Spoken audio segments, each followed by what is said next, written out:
When a baby's born, they come ready to relate and to interact and to be in relationship. And so babies are hardwired to seek healthy, positive, protective caregiving. And caregivers are hardwired to provide that. And this, we have neurobiological and hormonal changes that produce this.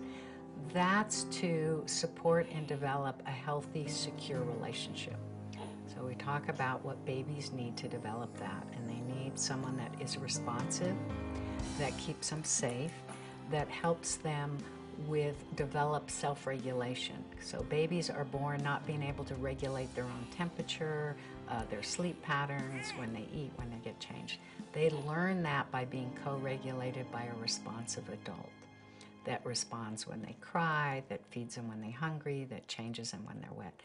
They develop what we call a working model, an internal template for how relationships, the expectations of relationships. When that goes awry, when caregiving is not protective, when it's not safe, when it's not secure, when it's neglectful, and when it's harmful, then that working model gets skewed, and all of the things that are important for babies and young children to develop, they're different sensitive times in the brain for development. When we learn language, when we learn speech, math, all of those, vision is developed.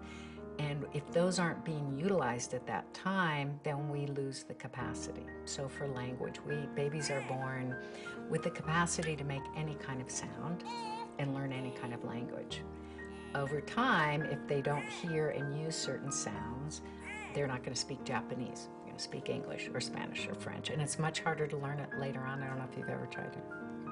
So learning things later on takes a lot longer. This is why we have early intervention programs, why we have Head Start, why there's been a lot of focus on early childhood education and care. When those things go awry, when we have neglectful or harmful caregiving, that impacts young children in a different way, because it impacts their brain development, and it impacts the structure that's the foundation for all later learning. And it also impacts what they're learning at that time. So children need healthy relationships to survive. There have been a lot of studies that without a relationship, even if they're cared for and fed, they fail to thrive and sometimes even die.